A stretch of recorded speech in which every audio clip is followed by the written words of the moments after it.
Don't lie to me. You are so, at least you're consistent. A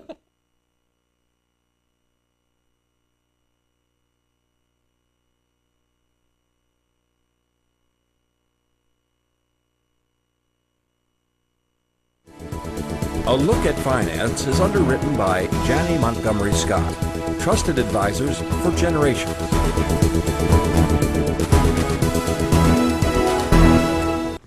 Welcome back, everyone. It's Thursday. Time to learn about all things related to finance, plus a few surprises with Steve Carlton, first Vice President. I always do that, emphasize the first. I like that, yes. That's a stature, you know what I'm saying? I always had a problem with syllables. First Vice President, Janney Montgomery Scott. Welcome, Steve. Thank you, Jesse. Nice to have you here as always. Great to be here. Couple of things. We're going to start on a national level tonight because the news coming out concerning unemployment numbers, the Dow, and all this other stuff is very encouraging news. Did you see a skip in my step there as I was coming in? I certainly did. I saw you hop, skipping, and jumping as you came in here.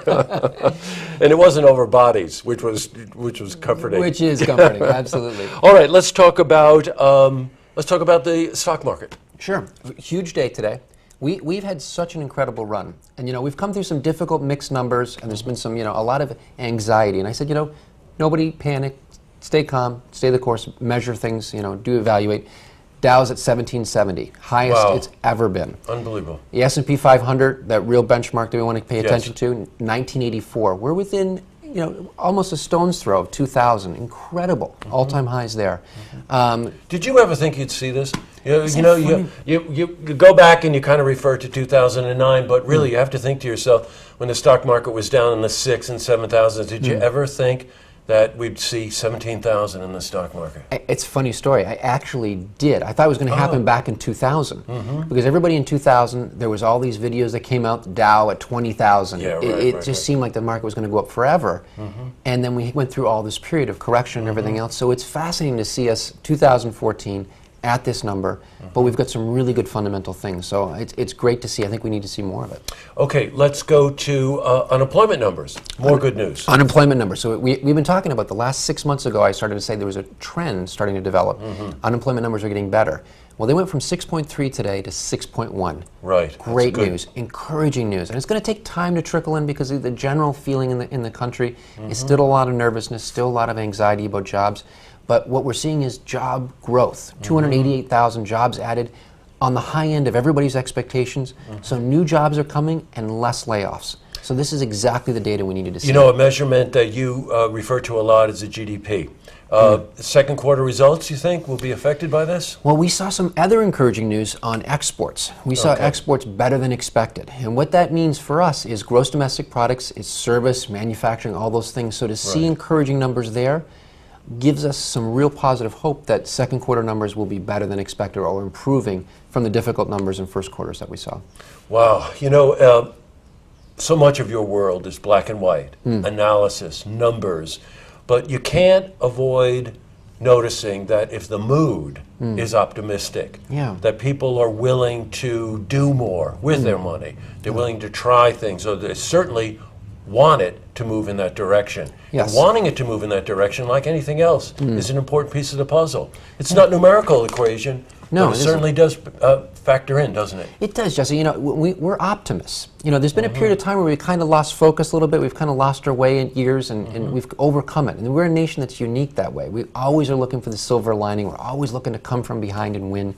And so I think you're right. The general mood of the nation, as we get this positive data, as people start seeing more hope and positive news coming in, this will get better and better. I think it feeds on itself. Well, you know what? In any of the conversations that we have off camera, talking about finance, you always have that real interesting balance of here's what the numbers are saying, here's what I'm feeling about this, and always the underlying thing of caution, optimistic caution, but stay the steady course. Yeah. You always do that. Thank you. It's something you learn as you go through some of these crises, as you go through the sky is falling, the 1999, the tech bubble, all these other things that have happened in the last 15, 20 years.